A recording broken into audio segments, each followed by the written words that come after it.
Ok, alors écoutez ça. Une infection qui transforme des gens ordinaires en monstruosités terrifiantes se répand comme une traînée de poudre en Corée du Sud. Qu'allez-vous faire? Ça commence par un saignement de nez jusqu'à ce qu'il se transforme en ces créatures mutantes monstrueuses et impossibles à tuer. Ceux qui tiennent 15 jours sans céder à la tentation deviennent à la fois humains et monstres, et sont appelés cas spéciaux. N'importe qui pourrait être le prochain. Mais y a-t-il une chance de survivre? Vous avez de la chance parce que je suis là pour vous expliquer les erreurs commises, ce que vous devriez faire, et comment battre tous les monstres de Sweet Home, saison 2. Ce type Yeon-soo était auparavant un joueur qui se nourrissait de nouilles ramen, mais il est maintenant devenu un des cas spéciaux. Après avoir survécu à des rencontres avec des monstres et des militaires dans l'immeuble Green Home, il se réveille dans un véhicule militaire qui a été détourné par un individu qui est en fait un monstre parasite qui prend le contrôle du corps de ses victimes. Yeon-soo tente de se défendre, mais le parasite lui met facilement la pâtée tout en maintenant le camion sur la route. Les militaires les poursuivent, mais ils les perdent quand le pont sur lequel ils roulent s'effondre, et ils ne veulent pas utiliser la force létale contre Yeon-soo parce qu'ils ont besoin de lui en vie pour leurs recherches. Le reste des survivants arrive à un poste de contrôle militaire animé, mais les soldats qui s'y trouvent sont tout aussi impitoyables que les monstres, exécutant quiconque au moindre signe d'infection. Alors qu'ils déblaient les décombres d'un tunnel effondré, ces ouvriers sont pris de panique quand ce monstre aux allures de lézard extraterrestre bondit tout à coup de l'endroit où il se cachait. Le monstre se déchaîne dans la foule, mais il semble plus effrayé qu'autre chose, se contentant de bousculer les gens comme ça en essayant de s'échapper. Et les militaires finissent par tuer d'autres passants innocents dans les tirs croisés. Ok, c'est un vrai désastre.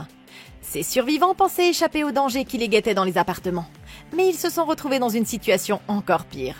En un clin d'œil, ce tunnel s'est transformé en piège mortel, et ils doivent prendre les bonnes décisions s'ils veulent éviter de sortir de là dans un sac mortuaire. En ce qui concerne les militaires, tout ça aurait pu être facilement évité s'ils avaient fait preuve d'un peu plus de stratégie dans leur gestion de la situation. L'une des choses que nous savons à propos de ces monstres, c'est que leur présence provoque des interférences radio. Pour les repérer, ils auraient dû poster quelques gardes à l'avant de la file qui travaillait. Comme ça, ils auraient été prévenus à temps si un monstre se cachait dans les décombres, au lieu d'essayer de contrôler la situation une fois que le monstre avait déjà commencé son attaque. Ce qui nous amène à l'élément suivant qu'ils n'ont pas pris en compte. Il ne s'agissait pas du tout d'une attaque. Le monstre est peut-être terrifiant, mais il n'agit que pour protéger son enfant. Nous voyons ça en permanence avec des espèces sauvages comme les ours qui sont généralement inoffensifs pour les humains, à moins qu'ils ne se sentent menacés, en particulier quand il s'agit de leur progéniture. La meilleure chose à faire dans ce cas est de rester à l'écart et de s'assurer que l'animal a le temps de s'apercevoir de votre présence afin qu'il puisse emmener ses petits dans un endroit plus sûr. L'attaquer n'a fait qu'empirer les choses, et le mieux aurait été d'appeler à un cessez-le-feu immédiat dès qu'ils se sont rendus compte que la créature n'était pas une menace. En tant que civil, la situation est encore pire. Ce monstre pourrait facilement vous tuer d'un seul coup. Même si c'est par accident et que vous réussissez à l'éviter, il y a de fortes chances que vous finissiez par vous faire tirer dessus. Il va être difficile de réfléchir, mais paniquer ici ne peut que vous faire tuer. Au lieu de ça, je me mettrai immédiatement au ras du sol et j'essaierai de me mettre à l'abri. Par exemple, derrière un débris ou le moteur d'un de ces véhicules abandonnés. Vous devez éviter de vous faire piétiner ou tirer dessus et vous frayez prudemment un chemin vers la sécurité. Comme ça, vous laissez les militaires et le monstre se débrouiller entre eux. Soit les soldats l'éliminent, soit le monstre les tue. Mais tant que vous ne vous présentez pas comme une menace, tout devrait bien se passer pour vous. Et dans le pire des cas, vous pourrez récupérer de superbes butins sur leur corps une fois que les choses se seront enfin calmées. Le monstre finit par coincer cette fille, mais au lieu de lui faire du mal, il la protège des balles du soldat, avant de la rendre saine et sauve à sa mère. Il est clair que la créature ne veut pas faire de mal, mais les soldats ne peuvent pas comprendre, alors elle les tue et disparaît dans le tunnel. Tandis que les survivants de l'appartement s'échappent à l'arrière d'un camion conduit par le soldat Chan Young. Une fois qu'ils sont à bonne distance, cette survivante en Yu détourne le camion avec une arme qu'elle a prise à un des soldats morts, leur ordonnant de retourner dans la ville sans expliquer pourquoi. Plus tard, une unité spéciale appelée la section des corbeaux arrive pour nettoyer la zone, où ils trouvent le monstre caché dans le toit du tunnel. Ils réalisent rapidement que le monstre ne faisait que protéger son bébé, et ils tuent la créature avec un lance-flamme après l'avoir forcé à se rendre en menaçant le bébé. Ils sont sur le point de tuer le petit aussi, mais le sergent Tak, au visage couvert de cicatrices, le libère en disant qu'ils ne sont censés tuer que les monstres qui les attaquent en premier. De l'autre côté de la ville, la combattante du feu, Ji-kyung, se faufile dans une base top secrète à la recherche de son mari qui y travaillait, mais qui a disparu avant d'avoir pu avertir qui que ce soit de l'apparition de l'épidémie. À l'intérieur, elle assiste à un test où ce monstre aux mains muni de ciseaux est réuni avec sa mère, mais la jeune fille tranche les doigts de la femme en un clin d'œil, et les soldats l'éliminent sans pitié avec leur lance-flamme. Pendant ce temps, le parasite révèle qu'il emmène Yansu à la même base, dans le but de libérer les monstres qu'ils ont détenus. Alors qu'ils approchent de la porte, il est tout à coup pris de puissantes hallucinations et finit par s'écraser sur une escouade de soldats, forçant Yansu à tuer par pitié un des hommes blessés. Pour une raison obscure, les pouvoirs du parasite ont cessé de fonctionner, et Yansu le conduit plus profondément dans la base où ils sont tous les deux capturés par l'armée. Maintenant, nous voyons ce que Hanyu a prévu. Elle les ramène à l'endroit où tout a commencé, dans les appartements de Green Home, à la recherche de son frère aîné Han-hyuk, qui a disparu quand le bâtiment s'est effondré. À l'intérieur, elle découvre les lunettes cassées de son frère, ainsi qu'une note révélant qu'il était en train de succomber à l'infection. Mais à part ça, il n'y a aucune autre trace de lui. De retour au camion, le supérieur monte les survivants les uns contre les autres en leur promettant un vaccin, et les soldats reprennent le contrôle. Furieux, il commence à faire subir à Han-yu la raclée de sa vie. C'est alors que le soldat intervient et l'arrête, disant qu'il doit voir quelque chose. La zone est jonchée des corps de la section des corbeaux. Et le pire, c'est qu'ils sont encore chauds. Ce qui ne peut signifier qu'une seule chose. Un monstre extrêmement puissant doit se trouver à proximité. En panique, le supérieur ordonne à Chan-young d'immobiliser les survivants et de les laisser derrière eux pendant qu'ils s'échapperont tous les deux. Mais celui-ci leur attache délibérément les mains de façon à ce qu'ils puissent s'échapper dès qu'ils seront partis. C'est alors qu'une de leurs anciennes voisines, Mademoiselle Im, surgit sous sa forme monstrueuse, couverte d'une étrange bave blanche. Mais elle passe directement devant les otages sans un regard en arrière. Fou de rage, le supérieur écrase son camion directement sur la femme, la plaquant contre le mur. Il s'apprête à l'incendier quand, sorti de nulle part, il est tout à coup tué par l'horrible monstre mutant aveugle, qui lui transperce la tête avec son bras tentaculaire. Les autres se souviennent que cette créature attaque par le son, alors ils essaient de s'enfuir discrètement. Mais ils ne tardent pas à griller leur couverture, ce qui les oblige à courir vers le bus blindé qui se trouve à proximité. Dans le chaos, Chan-young est attrapé par le monstre au globe oculaire, mais il parvient à s'échapper quand le monstre aveugle le coupe en deux. Courant pour sauver sa vie, il rattrape le bus juste à temps, et le monstre aveugle est empalé sur un chariot élévateur, tandis que les survivants s'enfuient à toute allure. Ok, on l'a échappé belle. Pour une raison que je ne m'explique pas, Han-yu les a emmenés dans le seul endroit plus dangereux que le poste de contrôle militaire, et elle a mis la vie de tout le monde en danger dans le processus. Vraiment pas cool. Maintenant, faire ça maintenant était peut-être une erreur, mais ça leur donne aussi quelques opportunités. Après avoir vu comment les militaires ont décidé de gérer les choses, personnellement, je préfère tenter ma chance ici. Et il y a des endroits bien pires qu'un bus blindé pour attendre un moment. C'est mobile, assez grand pour tout le groupe, et nous pouvons même faire des aménagements comme un jardin sur le toit ou un système de récupération d'eau de pluie pour augmenter notre capacité de survie à long terme. Avec quelques ajustements mineurs, il pourrait avoir une communauté entièrement fonctionnelle dans le bus et utiliser des matériaux de récupération pour construire une cage à l'arrière, comme dans une voiture de police, où il pourrait mettre en quarantaine toute personne qui commencerait à présenter des symptômes. Tout ce que vous avez à faire, c'est de chercher du carburant et des provisions, d'éviter les militaires et les monstres, et vous vivrez une expérience de rêve. En parlant de butin, ne pas récupérer les munitions sur les cadavres de la section des corbeaux est une opportunité sérieusement gâchée. Ils ont des armes et des gilets pare-balles qui sont difficiles à trouver, et ils pourraient être très utiles aux survivants.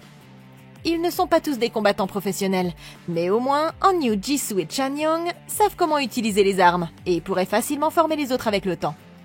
Les corps ont également des uniformes que vous pourriez utiliser pour vous fondre dans la masse des soldats, si le besoin s'en faisait ressentir, ainsi que des radios qui sont très utiles non seulement en tant que moyen d'écouter les interférences des monstres, mais aussi pour suivre les mouvements des troupes et savoir quelle zone de la ville il faut éviter. Ces endroits grouillaient de monstres il y a 1 minute, mais ils viennent de s'éliminer les uns les autres. Alors il est peut-être prudent d'y jeter un coup d'œil maintenant. Nous savons aussi que ces monstres dorment, alors ils pourraient attendre qu'ils soient tous endormis et revenir discrètement pour faire du shopping. Oui, ces monstres sont peut-être à la limite de l'imbattable pour nous, mais nous avons vu à maintes reprises qu'ils pouvaient s'attaquer les uns aux autres, et nous devons utiliser ça à notre avantage. Certains d'entre eux, comme le monstre aveugle, sont attirés par le son. Nous pourrions donc utiliser des fusées éclairantes pour les éloigner de nous, ou même les inciter à attaquer un autre monstre. Si nous n'avons plus de fusées éclairantes, il devrait être assez facile de fabriquer des bruiteurs à partir de bric-à-brac, comme des boîtes de conserve remplies de cailloux que nous pourrions utiliser dans le même but. La situation dans la ville est peut-être mauvaise, mais s'ils utilisent au mieux les avantages dont ils disposent, ils pourront peut-être tirer le meilleur parti de cette apocalypse monstrueuse. Un peu plus loin, Chan-young s'arrête pour prendre un autostoppeur qui erre dans les rues. Les autres sont très méfiants, mais ce n'est pas de lui qu'ils devraient s'inquiéter. À la base, Yansu est amené à rencontrer le chercheur en chef, le Dr Lim. Il veut être utilisé pour créer de nouveaux vaccins, mais le docteur a d'autres projets pour lui. Au moment où il sort, le docteur croise Ji-kyung et la laisse entrer dans la zone interdite, expliquant qu'il était ami avec son mari. Mais il se fait tout à coup capturer par les soldats. Le parasite est emmené à la morgue, où il tue violemment les chercheurs dès son réveil. Ses pouvoirs ne fonctionnent toujours pas, mais il continue à s'enfoncer dans l'installation alors qu'il commence à revenir. La nuit tombe, et les survivants font une halte pour que le jeune Yeon-soo puisse aller aux toilettes. Juste à ce moment-là, ce type Jae-won commence à attaquer et se transforme en un terrifiant monstre au long visage. Chan-young et l'autostoppeur parviennent à le repousser, le brûlant alors qu'il est distrait par son propre reflet dans une flaque d'essence. Mais il est déjà trop tard, et il réalise que la sœur aînée du garçon a été tuée lors de l'attaque. À la base, Ji-kyung retrouve enfin son mari, mais les nouvelles ne sont pas bonnes. Il a été transformé en monstre et placé dans une salle de test pour des recherches plus poussées. Alors qu'elle fait son deuil, elle est submergée par la douleur du bébé qu'elle porte, et elle s'effondre sur le sol, inconsciente. Les survivants arrivent enfin à un stade olympique utilisé comme abri militaire, mais l'autostoppeur est capturé à l'entrée quand il refuse de rendre ses armes. Avant de pouvoir entrer, ils sont forcés de se soumettre à un test où leurs mains sont entaillées pour vérifier la cicatrisation rapide qui indique le début du processus de transformation en monstre. Une des survivantes, la jeune Jisoo, est presque placée en quarantaine par les scientifiques. Mais juste à ce moment-là, ils annoncent qu'ils ne contrôleront plus les réfugiés et elle est autorisée à entrer avec les autres. Ils sont parvenus à se mettre à l'abri, mais la vérité, c'est que c'est le dernier endroit où ils voudraient se trouver. Ok, ils vous disent peut-être qu'ils sont enfin en sécurité, mais mon instinct me dit que ça va mal tourner. Vraiment mal. Nous sommes dans une position difficile ici, parce que rester dans la ville signifie que vous devrez faire face à ces monstres surpuissants. Mais nous avons vu à plusieurs reprises maintenant que les militaires peuvent être tout aussi dangereux. Ils sont peut-être en position d'autorité, mais en fin de compte, ce ne sont que des gens comme vous et moi, et ils sont tout aussi sensibles à la panique et à la paranoïa que n'importe qui d'autre. Personnellement, je ne m'approcherai pas d'eux, à moins de n'avoir pas d'autre choix, parce que je préfère tenter ma chance avec des monstres qui, je le sais, essaient de me tuer, plutôt qu'avec une bande de soldats lourdement armés qui peuvent se retourner contre moi à tout moment. Si j'avais su qu'on me forcerait à me rendre à un tel endroit de contrôle, j'aurais au moins pris le temps de me tester d'abord. Comme ça, je saurais si je présente des symptômes de transformation en monstre, et je pourrais éviter d'être mise en quarantaine, exécutée à vue, ou pire, emmenée dans l'installation pour y subir des expériences. Bien sûr, on veut rester humain à tout prix, mais devenir un monstre n'est pas la pire des choses, parce que si on résiste pendant 15 jours, on devient un infecté spécial comme Yeon-soo. Et s'il ne s'était pas livré au gouvernement, il ne s'en serait pas si mal sorti tout compte fait. Dans un monde rempli de monstres, le fait d'en devenir partiellement un soi-même présente certains avantages. Vous serez plus fort et plus apte à survivre, et qui sait, peut-être qu'un jour on trouvera un remède. Mais il n'y a pas de traitement contre le fait d'être abattu par un peloton d'exécution ou brûlé vif. Et c'est pourquoi je resterai loin de tout ce qui a trait à l'armée pour l'instant, du moins si je peux l'éviter. Scarface arrive enfin à l'installation secrète pour apprendre de ses hommes que la section des corbeaux a été dissoute. Furieux, il va confronter le général, qui lui dit qu'ils ont renoncé à essayer de contrôler l'infection. Et il l'avertit de ne pas aller dans le refuge, quoi qu'il décide de faire. Mais il choisit d'en finir rapidement, sans expliquer pourquoi. Pendant ce temps, le docteur Lim est traduit devant un conseil secret de représentants du gouvernement, où il révèle qu'il a déjà caché toutes les doses du vaccin, et refuse de leur dire où elles se trouvent. Furieux, le Premier ministre promet de lui soutirer l'information d'une façon ou d'une autre. Mais d'abord, il va complètement raser le refuge pour se débarrasser de toute personne susceptible d'être infectée. Convaincu que c'est le seul moyen d'arrêter l'épidémie, le Premier ministre appuie sur le bouton et un escadron de camions lance-missiles commence à bombarder le refuge, tuant des dizaines de réfugiés à chaque frappe. Jisoo aperçoit un Yeon-soo seul et effrayé et se précipite vers lui, le protégeant de la panique. Mais elle est piégée par une tige d'armature quand un des missiles frappe tout près d'elle. Incapable de bouger, elle supplie le garçon de la laisser derrière lui et parvient finalement à le convaincre de se mettre à l'abri, juste au moment où elle est écrasée par un morceau du stade en train de tomber. Le docteur Lim refusant toujours de parler, le Premier ministre décide de l'exécuter. Mais à ce moment-là, la section des corbeaux arrive et fait tomber toutes les personnes présentes dans la pièce. Après avoir reçu une balle dans la tête, le Premier ministre se transforme tout à coup en monstre, avec des tentacules sortant de sa bouche. Mais les soldats le tuent avec un lance-flamme, avant de rassembler tout le matériel utile qu'ils peuvent trouver, puis de s'échapper en démolissant l'endroit avec des explosifs programmés. Ayant retrouvé ses capacités juste à temps, le parasite se déplace à travers l'installation, libérant tous les monstres avant de s'arrêter pour une dernière confrontation avec Yeon-soo. Il décide de les laisser derrière lui. Mais Yansu traverse la vitre et attaque avec une aile géante et monstrueuse. Et tous deux se battent à mort. Le combat est brutal et il semble que Yansu va gagner. Mais le parasite utilise tout à coup ses pouvoirs pour se fondre dans son bras monstrueux, le transformant en pierre et l'écrasant sous une porte automatique. Ji-kyung se réveille alors que l'installation s'effondre et elle s'échappe sur un lac gelé où elle accouche inopinément. Et elle constate avec horreur que l'enfant a déjà été transformé en monstre. Les autres membres de la section des corbeaux rassemblent les survivants du refuge et se rendent tout droit vers les tunnels du métro. Sous terre, ils découvrent qu'un autre groupe de survivants a déjà monté sa propre communauté et les deux factions décident de s'unir. Au bout d'un an, les soldats de la section des corbeaux commencent à imposer la loi martiale aux survivants des tunnels. Bien qu'ils aient autorisé les civils à chercher des provisions en surface, ils ne laisseront plus personne aller à la surface, affirmant que c'est pour leur propre sécurité. Mais les survivants en ont assez de ces nouvelles règles. Lassés de ces restrictions, ces deux énergumènes décident d'aller voir leur chef d'origine, la chef Ji, qui accepte de les aider, mais à une condition. Elle veut qu'ils gardent un œil sur Hanyu, dont elle pense à tort qu'elle a tué son mari lors d'un incident suspect. Plus tard, ils suivent Hanyu dans un tunnel secret menant à la surface que la section des corbeaux n'a pas encore découvert. C'est alors qu'ils s'aperçoivent qu'ils ont eux aussi été suivis. Mais ce n'est qu'un innocent Yeon-il qui veut obtenir des médicaments pour sa mère mourante. Et il le laisse les suivre avec l'intention de l'utiliser comme bouclier de viande si quelque chose devait mal tourner. Les deux hommes suivent Hanyu dans les rues alors qu'elle suit une piste faite de tissu rouge. Alors qu'elle suit une piste faite d'un ruban rouge qu'elle a utilisé pour marquer son chemin. Ils finissent par arriver dans une petite épicerie où le type qui porte un maillot a une grande idée. Il veut tuer Hanyu. Comme ça, ils pourront impressionner leur chef et garder toutes les provisions pour eux. Dehors, Yeon-il trouve un fusil sur un soldat mort, mais le gars au maillot le prend brusquement pour lui. Alors que les types bizarres se rapprochent d'Hanyu, Yeon-il tourne tout à coup dans une autre direction et s'en va de son côté. Hanyu repère les deux autres qui viennent vers elle, mais elle parvient à les semer en se cachant parmi les voitures accidentées. Ok, ces types sont de vrais crétins, et ils ont fait des choix terribles tout au long de leur parcours. Tout d'abord, s'en prendre à Yeon-il ici, c'est juste mal. Je serai la première personne à apporter un bouclier de viande quand la situation l'exige, ou quand quelqu'un le mérite vraiment. Mais ce gars ne fait rien de mal, et il essaie juste d'aider sa mère. Personne d'autre ne regarde, mais le karma est impitoyable, et dans une apocalypse comme celle-ci, il vaut mieux ne pas abuser de sa chance en faisant des choix aussi légitimement malveillants, parce que tôt ou tard, ça va se retourner contre vous. Maintenant, ça ne veut pas dire que c'était une mauvaise idée de se procurer un bouclier de viande.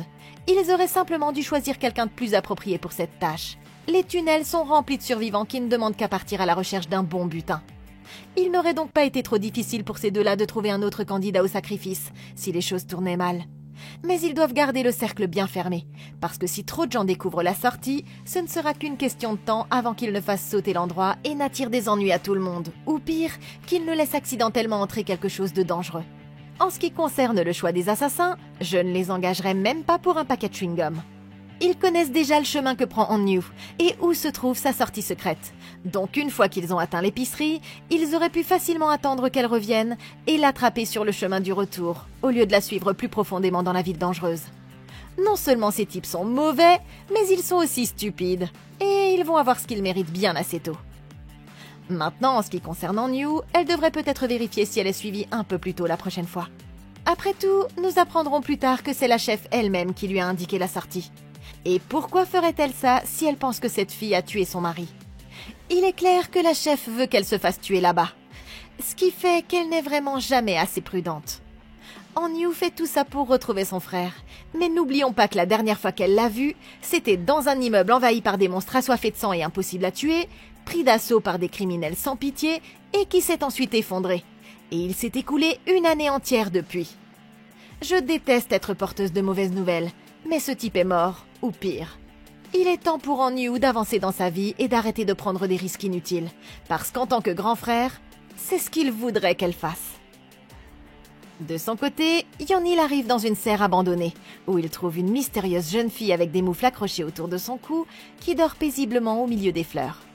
Curieux, il tend la main pour toucher une étrange cicatrice sur son bras, mais c'est là sa plus grosse erreur. Tout à coup, la jeune fille se réveille, ses yeux deviennent blancs et elle le repousse. Revenant à la normale, elle se lève en disant que ce qui vient de se passer n'est pas de sa faute, et elle laisse Yeon-il stupéfait avec des ampoules qui se forment déjà sur son bras à l'endroit où elle l'a touché. De retour au refuge, la mère malade de Yeon-il convainc la chef de la laisser remonter à la surface avec une équipe de travail. Au moment où ils baissent leur garde, la vieille femme part en courant vers le périmètre, mais s'arrête immédiatement quand elle marche accidentellement sur une mine antipersonnelle. Il se trouve qu'elle voulait disparaître discrètement pour que son fils n'ait pas à la voir souffrir. Maintenant qu'elle regarde la mort en face, elle est terrifiée. Mais Chan-young refuse de la quitter. Le sergent Tak arrive sur les lieux et ils parviennent à lui sauver la vie. Mais la femme montre des signes évidents de transformation en monstre, ce qui les oblige à la mettre en quarantaine. Han-yu se cache dans une usine où elle est poussée d'une poutre par le bébé monstre lézard, et elle perd connaissance suite à la chute. Au rez-de-chaussée, les deux crétins voient la fille au moufle s'approcher d'eux et ils ouvrent le feu. Le type en polo va voir si elle va bien, mais elle le contrôle mentalement, le forçant à tuer son ami en jersey. Quand elle se réveille, Han-yu se rend compte que l'usine est envahie par des dizaines de monstres ressemblant à des bêtes, et elle tente de s'enfuir pour sauver sa vie, mais elle n'y parvient pas.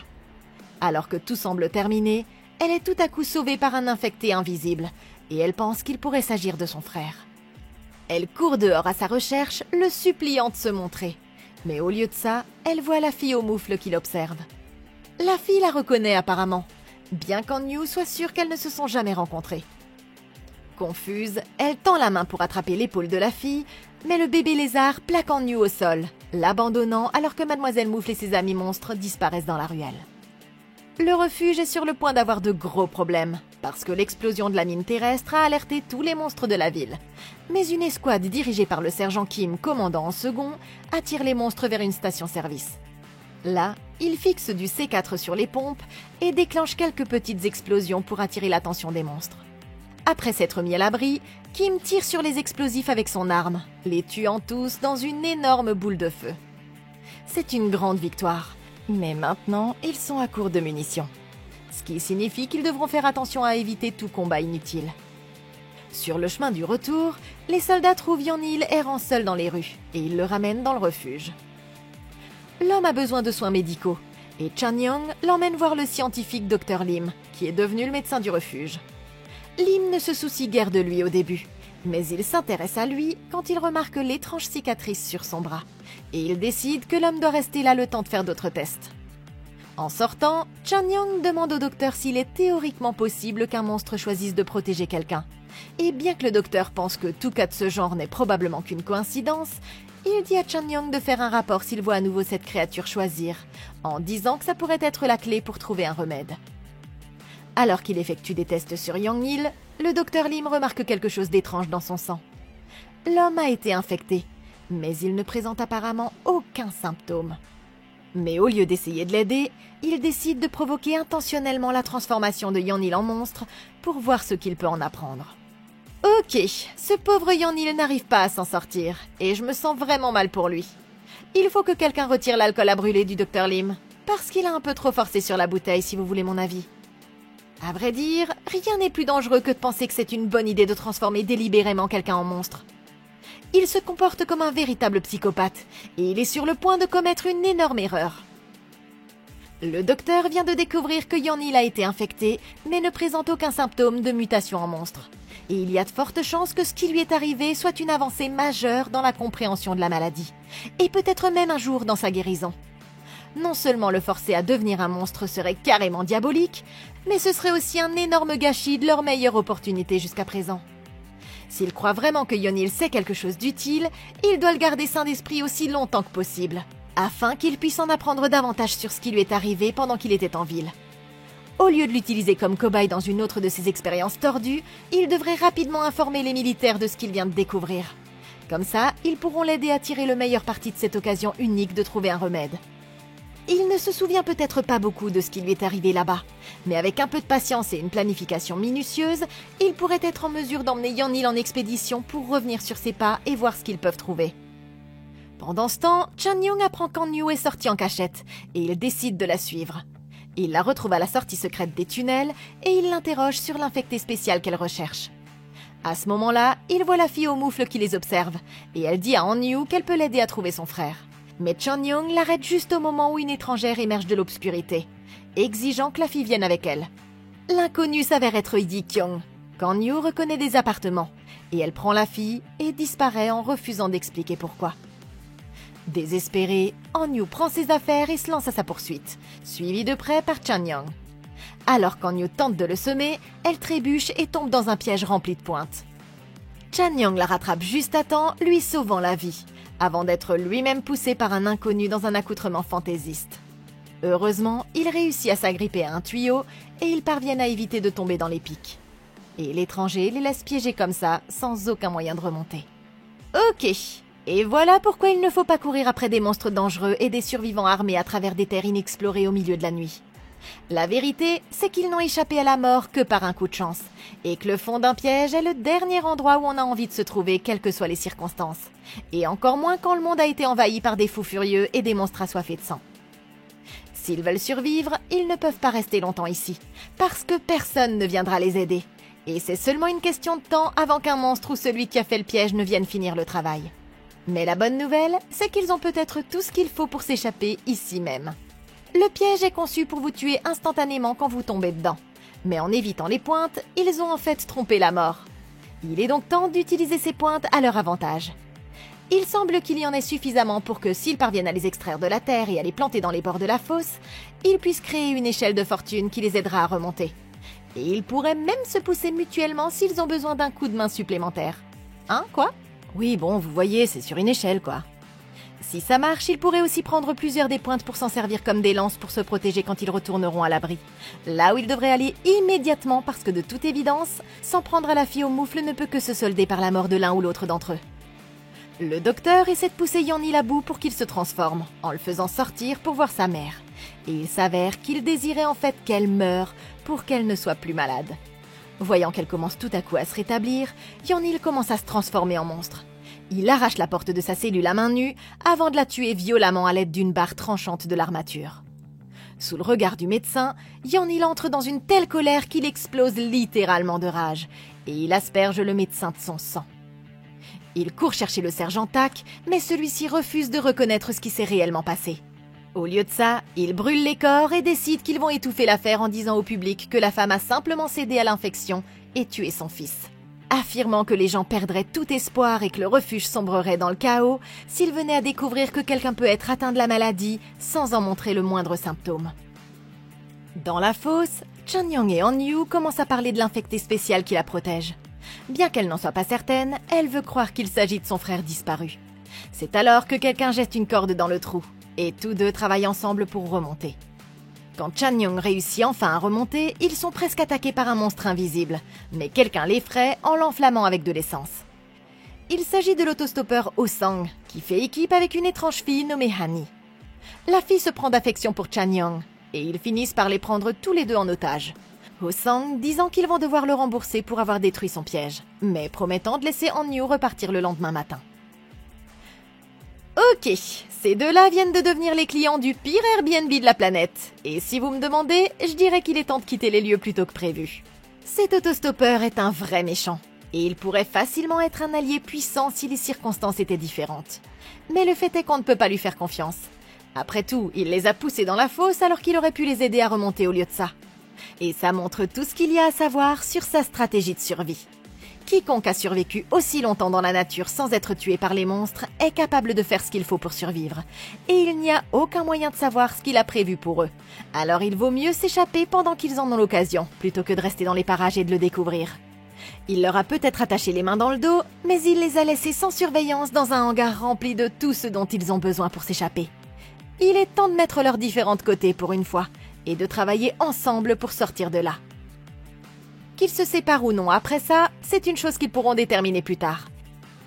Ils devront être silencieux pour ne pas attirer l'attention d'un monstre ou de leur preneur d'otage, mais quelque chose comme le morceau de céramique cassé des toilettes derrière eux pourrait être utilisé pour couper leurs liens. Ensuite, ils pourraient essayer d'escalader les étagères pour se frayer un chemin vers la sortie à travers une section détachée du toit, ou attendre qu'un de leurs ravisseurs revienne pour ensuite leur tendre une embuscade avec tout ce qu'ils pourraient trouver comme arme. L'autostoppeur ne les a peut-être pas tués, mais il a perdu sa chance de jouer les gentils quand il a décidé de les faire prisonniers. Et je serais prête à l'éliminer si c'était ce que je dois faire pour assurer ma propre sécurité. Yi Kyung ramène Mademoiselle Moufle sur le bateau où elle vit et enferme la jeune fille dans une pièce pour la protéger des humains. Il s'avère que la fille est en fait sa fille qui est née en étant déjà un monstre et qui a utilisé ses pouvoirs pour la première fois quand ils ont été attaqués par des rebelles, ce qui l'a fait vieillir rapidement. Pendant que Yi Kyung dort, la fille met le feu à sa chambre pour s'enfuir. Le bébé lézard vient l'aider, mais Yi Kyung le considère comme une menace et tente de le tuer, ce qui contrarie tellement la jeune fille qu'elle saute du bateau et disparaît. Cette nuit-là, Hani retourne au hangar et laisse Hang Yu en liberté. Elle promet de laisser Chang Yong partir aussi, mais elle veut d'abord qu'il prenne de la soupe. Bien sûr, la fille a mis quelque chose dedans, et il s'évanouit au moment où il en prend une goutte. Dans les tunnels, Lim trouve le sergent Tak qui commence à succomber à la monstruosité, et il lui dit qu'il pourrait l'aider en échange de son départ de l'abri. Hang Yu se rend tranquillement dans la serre, où elle est tout à coup confrontée à la fille aux moufles. Furieuse contre elle, la jeune fille la pousse dans un ravin, mais elle est sauvée in extremis par l'infecté spécial, qui s'avère être son vieil ami Yeon-soo. Dans un flashback, on apprend que Yi Kyung a d'abord essayé de tuer sa fille, mais qu'elle l'a laissé vivre avec Yeon-soo au lieu de ça, jusqu'à ce qu'elle reprenne contact. Quand les bandits ont attaqué, elle a infligé une cicatrice à la fille pour qu'elle puisse toujours la reconnaître, même si elle venait à changer. Mais la fille a eu peur d'elle et s'est enfuie. Après avoir sauvé Hang Yu, Yeon-soo apprend par Mademoiselle Moufle que sa mère est en danger et il se rend au bateau. Là, il trouve le bébé lézard qui essaie toujours de la sauver et il les sauve tous les deux juste à temps. De retour au camp des autostoppeurs, Hang Yu trouve Chang Yong en mauvais état. Il s'avère que la fille lui a fait faire une overdose par accident, mais ils parviennent à le réanimer grâce à une herbe spéciale. Plus tard dans la nuit, alors qu'il s'apprête à partir, Yeon-soo arrive portant sur son dos une Yi Kyung gravement blessée et il leur demande de l'aide. Méfiant à l'égard de toute personne ayant été transformée en monstre, le vieil homme tire sur Yeon-soo avec un fusil et le blesse. Et lui et la folle s'enfuient avec leur caravane, laissant les autres se débrouiller seuls. Au refuge, les soldats reçoivent un appel de détresse d'un des hommes qui a disparu alors qu'il cherchait des médicaments pour sa petite amie blessée. Et cet appel provient de l'installation détruite. Le sergent Kim, accompagné de quelques-uns de ses hommes et du docteur Lim, part à la recherche de son camarade disparu, tandis que le sergent Tak reste en arrière pour surveiller les tunnels. Alors qu'ils approchent de l'installation, ils sont tout à coup attaqués par une horde de monstres ressemblant à des bêtes qui se lancent à la poursuite de leur jeep. Les soldats parviennent à les repousser, mais le docteur fait remarquer que c'est la première fois qu'ils voient des monstres travailler ensemble, comme s'ils protégeaient quelque chose. Quand Kim et son équipe arrivent à l'installation, ils sont surpris de trouver l'endroit complètement envahi par la nature, alors que ça ne fait qu'1 an que le site a été abandonné. Une fois à l'intérieur, ils décident de se séparer.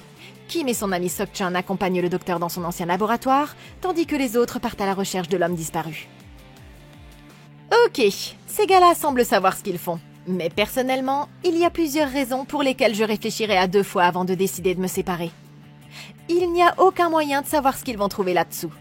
Et ils doivent garder le docteur en vie, même si c'est un vrai psychopathe, parce qu'il est leur seul et unique espoir de trouver un jour un remède. Au lieu de se séparer, ils devraient se serrer les coudes et organiser leurs recherches. La première étape consisterait à établir une sorte de camp de base à l'entrée avec une communication avec l'abri principal, puis à se frayer un chemin dans l'installation en tant que groupe. C'est pas vrai? C'est ça? C'est ça? Bien sûr! Ils pourraient même recruter des survivants de l'abri pour les soutenir étant donné que leur nombre commence à diminuer. La section n'a peut-être plus beaucoup d'hommes, mais elle devrait pouvoir trouver des armes et des fournitures en fouillant les cadavres sur les sites de massacre. Sinon, ils pourraient armer les recrues civiles d'armes blanches, de lance-flammes artisanaux ou même simplement de torches classiques, qui sont un véritable standard de la chasse aux monstres. Ensuite, ils pourraient les mettre en première ligne comme chair à canon pour soutenir les soldats tout en minimisant les pertes des combattants professionnels. Au plus profond du bunker, l'équipe de recherche arrive dans un couloir jonché de cadavres, quand une porte derrière eux s'ouvre mystérieusement en grinçant. Un des hommes va voir ce qu'il en est, mais il se retrouve séparé des autres. Et quand il pénètre à l'intérieur, il le trouve suspendu dans un cocon monstrueux.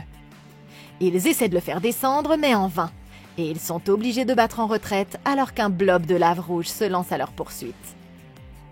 Pendant ce temps, Kim et le docteur trouvent encore plus de cocons, et ils se rendent compte que les monstres sont en train de changer. Refusant de partir sans avoir trouvé ce qu'il est venu chercher, Lim reste sur place avec une radio, pendant que les soldats partent à la rescousse de leurs amis. En ville, Yeon-soo et les autres arrivent dans un bâtiment médical, et ils tentent d'utiliser une bouteille d'oxygène pour sauver Yi Kyung d'un empoisonnement au monoxyde de carbone. Mais la bouteille est vide et la femme est dans un état déplorable. Laissant les autres veiller sur elle, Yeon-soo retourne à la serre pour trouver Miss Moufle et convaincre la jeune fille de venir dire au revoir à sa mère. La jeune fille reste aux côtés de sa mère jusqu'à la fin, mais quand elle quitte la pièce, les autres réalisent l'horrible vérité. La jeune fille vient de transformer sa propre mère en monstre. Yeon-soo est forcée de la combattre alors qu'elle tente en vain de résister à la transformation. Et ça se termine par le fait qu'il la jette dans une fosse au milieu de la route. Le cœur brisé par ce qu'il a dû faire, Yeon-soo s'effondre d'épuisement. Et Chon-young retourne au refuge, tandis qu'An-yu choisit de rester à ses côtés. Ok, c'est vraiment tragique, mais c'est peut-être aussi le signe de leur meilleure chance de trouver un remède. Réfléchissez-y de cette façon. Si la fille au moufle peut déclencher le processus de transformation en monstre chez les humains non infectés, alors il est possible qu'elle détienne aussi la clé pour le guérir en inversant ses pouvoirs. Ils doivent absolument la faire venir pour des recherches. Mais la traquer va être dangereux, parce qu'elle peut transformer en monstre toute personne qu'elle touche. À moins que cette personne ne résiste déjà elle-même au phénomène de transformation en monstre. Yeon-soo ou le sergent Kim pourraient être les candidats parfaits pour ce travail. D'autant plus qu'ils sont déjà prêts à tout sacrifier pour aider à trouver un remède. D'après ce que nous avons vu d'elle jusqu'à présent, elle ne se laissera pas faire de bon cœur. Mais nous connaissons déjà sa plus grande faiblesse. La jeune fille doit dormir comme une personne normale. Donc il pourrait essayer de la suivre jusqu'à ce qu'elle fasse un gros dodo et ensuite l'attraper avec précaution pendant qu'elle est inconsciente, pour une sécurité supplémentaire. Dans l'installation secrète, les équipes de recherche arrivent dans une zone où le sol s'est effondré et où elles peuvent voir 2 pièces, l'une avec des infectés et l'autre avec des personnes qui ont été complètement transformées en monstres, comme si quelqu'un avait intentionnellement séparé les 2 groupes. Un des soldats est attrapé, mais ils parviennent à s'enfuir au moment où cet étranger en costume leur dit de le suivre pour se mettre à l'abri. Mais ensuite, il les laisse tous les 2 piégés dans un des laboratoires. Quelques instants plus tard, ils entendent un bruit étrange venant de l'autre côté de la porte et ouvrent immédiatement le feu. Terrifié, l'un d'eux regarde à travers le trou laissé par la balle, mais il est tout à coup saisi par un tentacule rouge et soulevé jusqu'au plafond. Pendant ce temps, dans une autre salle, le sergent Kim découvre une fille qui semble être une humaine et qui se cache dans un des casiers. Elle affirme avoir vu leur ami disparu et accepte de les conduire jusqu'à lui. Alors qu'ils la suivent tous les 2 plus profondément dans l'installation, la fille les amène dans une pièce où ils trouvent le soldat disparu retenu prisonnier. Déterminé à le faire sortir, le sergent Kim ordonne à la fille de l'amener à quelqu'un qui pourra ouvrir la porte, tandis que son ami Seok-chan reste pour surveiller l'homme prisonnier. Pendant son absence, le prisonnier prévient Seok-chan que ces gens n'ont pas l'intention de les laisser partir, et il lui dit de sortir de là pendant qu'il en a encore la possibilité. Il se précipite pour avertir le commandant, mais il est attaqué et capturé par un garçon aux bras tentaculaires. La fille amène le sergent Kim à l'homme en costume, qui lui dit qu'ils vont transformer les soldats en un des leurs. Furieux, le sergent Kim s'apprête à le tuer, mais la fille fait tout à coup pousser des tentacules hérissés de pointe dans son dos et le cloue au sol. Pendant ce temps, le docteur rencontre un mystérieux homme à capuche, et il le suit dans les tunnels jusqu'à ce qu'ils arrivent dans un des laboratoires. Là, l'homme révèle sa véritable identité. Le tout premier sujet de test du docteur est le mari de Yi-kyung, Sang-won, qui est devenu le monstre parasite. De retour aux appartements de Green Home, un cocon monstrueux s'ouvre, et An-hyuk, qui avait disparu, sort au clair de lune, tandis que les monstres se recroquevillent devant lui. Il est impossible de savoir ce qui va se passer ensuite, mais une chose est sûre, ce cauchemar monstrueux est loin d'être terminé. Mais que feriez-vous? Le monde est déjà complètement foutu, ok? Avec des monstres, des gens qui transforment les gens en monstres et des militaires qui flinguent les survivants post-apocalyptiques. C'est la merde ici dans les rues, c'est le bordel. J'ai l'impression qu'un monde post-apocalyptique serait vraiment mon truc. J'attendrai juste que le monde se casse vraiment la gueule pour pouvoir ensuite me balader avec mon chien façon Fallout. Mais bon, là, c'est quand même un peu différent. Alors dites-moi dans les commentaires ci-dessous ce que vous feriez pour survivre à la folie de Sweet Home 2. C'était un plaisir, cette dinguerie était vraiment amusante. Laissez un like, abonnez-vous et consultez la playlist de Comment battre pour d'autres vidéos comme celle-ci. Nous, on se retrouve dans la prochaine vidéo. Alors je vous embrasse et passez une excellente journée!